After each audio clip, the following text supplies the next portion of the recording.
In this video, I'm going to share with you 5 time management secrets that have worked for me and hopefully will work for you. It's really my wanting to share with you what has worked and see how that can serve and add value to you. And so these 5 time management secrets have really allowed me to be more productive and efficient and to make the best use of my time. And I hope that that will be the same case for you. And but before we jump in, go ahead and share in the comment section below what has worked for you so that we can go ahead and just really build a community of like-minded people that are really looking to level up and step into the best version of themselves. So the first tip that has really served me was really a mindset shift. I had to start with changing the way I think about time.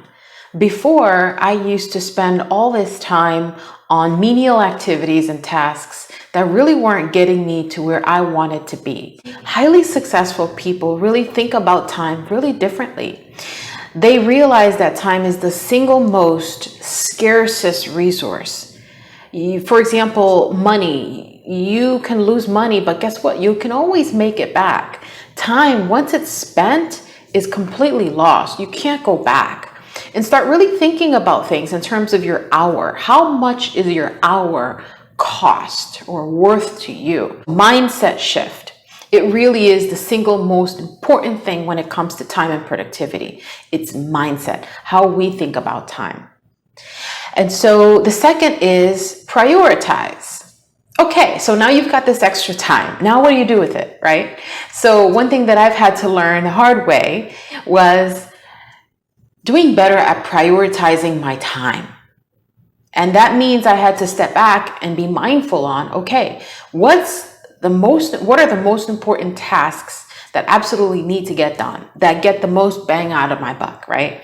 And so prioritizing is looking at your to-do list, and not everything in that to-do list is equal. Okay, I'm going to repeat that because that's important. Not everything in that to-do list is equal. So why are we putting it in just a hodgepodge in a document, right? So thinking in terms of, okay, if these are the items that I've got to get done, what are my top 3 priorities? Okay, and maybe not a to-do list. How about let's go a step further and think of goals, right? So what are the top goals? I've got all these great goals that I want to achieve for the next maybe month or 3 months. What are the top goals that are really going to serve me and add value? So evaluate how you spend your days and dedicate time for what you value. So now that you've identified what your top 3 or top 5, okay, now how I carve out my day is going to be focused on trying to chip away at those goals that I've identified. That's my priority. So you're not just going to jump into a to-do list. You're going to step back and think, okay, what's my priority? Capture that, write it down, and then go for it. Every single day, chip away at it, even if it's just 20 minutes, right? So I'll give you an example. I've really had to work on a certification. And you know what? I was procrastinating on getting that done. Why? Well, because I knew it was a technical certification, and I knew it would help me in my career, but everything else just kind of took over, right? It was always in my to-do list along with all these other things. So what happened was all these other things would get done except for the study time for that certification. So what did I end up doing? Well, I says, okay, I would kind of make a mountain out of a molehill and say, oh, I need a whole hour, or I need a whole 2 hours to get this studying time done. I says, no, first I have to build a habit and build consistency. And maybe it's overwhelming to say I'm going to spend 2 hours studying for this certification. Maybe I can say I'm going to spend 15 minutes on this thing or 20 minutes. And that way it actually does get done and I build in the habit and it doesn't become this big hairy monster, right? It's actually something that I can say, oh, wait a second, I did it. I actually studied for it. Whether it's 5 minutes or 5 hours, I studied for it. And I'm trying to build this habit and this consistency. Once that consistency and habit is built, great. Now I can kind of add a little bit more time and a little bit more time. And guess what? I passed that that certification. So win for me in terms of being able to manage my time and shift that mindset, right? I delegated certain tasks to free up that time. And now that that time's freed up, now I prioritized and was able to achieve something that helped me towards my career. So the third is something that really helped me out. It was using a calendar. You see, again, it really ties into this whole to-do list concept, right? So instead of having it in a list, putting it in a calendar actually carves out that time and says, okay, hold on, between 9 and 10 a.m., this is going to get done. It doesn't matter what tool you use. What's important is whatever it takes to ensure that you've carved out that time for that task. And a calendar is what highly successful people use in order to achieve and be outstanding achievers.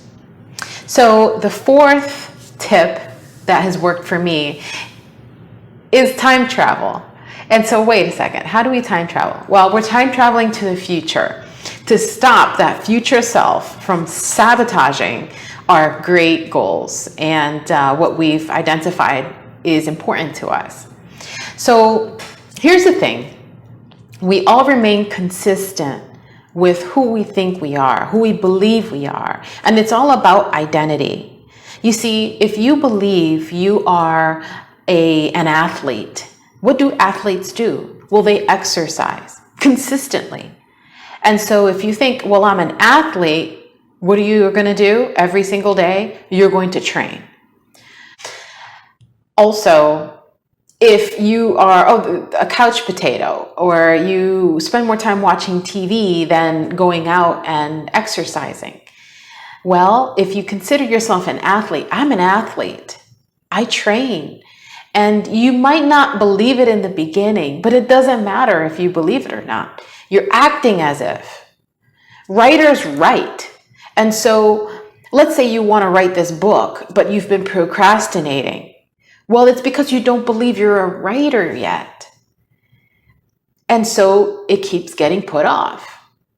But what if you spent 5 minutes writing? Guess what? You're a writer. You just wrote for 5 minutes. So it's not really a matter of lying to yourself. It's really a matter of stepping into the person that you want to consistently become and making that a part of your identity. So you wrote for 5 minutes because you carved out 5 minutes time in the morning or whenever it worked for you. And you say, I'm a writer. So as a writer, I'm going to carve out some time tomorrow and consistently write. And so that's a little example. So think about ways for you, how you can shift your identity on things you're procrastinating in and how that might serve you.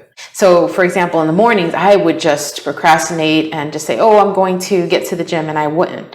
Well, I had to shift my identity to, no, this is what I do. This is who I am, not who I'm trying to become. This is who I am. And that's really helped me.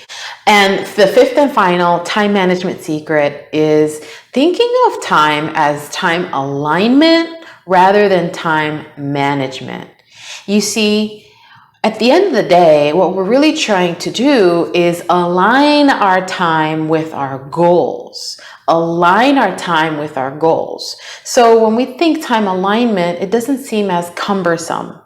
It really seems more exciting. There's a quote by Vince Lombardi that says, success demands singleness of purpose. And so it's really a zone focus, okay, with how you leverage your time. And so ask yourself, when you're going through your daily task or even planning for your day, for the next day, does this activity support my goal? Does this activity support what I'm trying to do with my life? If it does, great. You have some time alignment, go for it. You've got that singleness of purpose. But if this activity does not, and we talked about that in the onset, then maybe it's an opportunity for you to take this activity and put it in the bottom of that list or further away in that calendar. or you can delegate it. And we talked about delegating certain tasks. Think of how you can build that support team that can help you in that way, so that you're focusing your time on what matters most to you. And so if you like this video, go ahead and click the like button and subscribe to this channel so that you get notified on new videos on personal development and leadership and so much more. And also, I put together a gift for you called a goal setting workbook.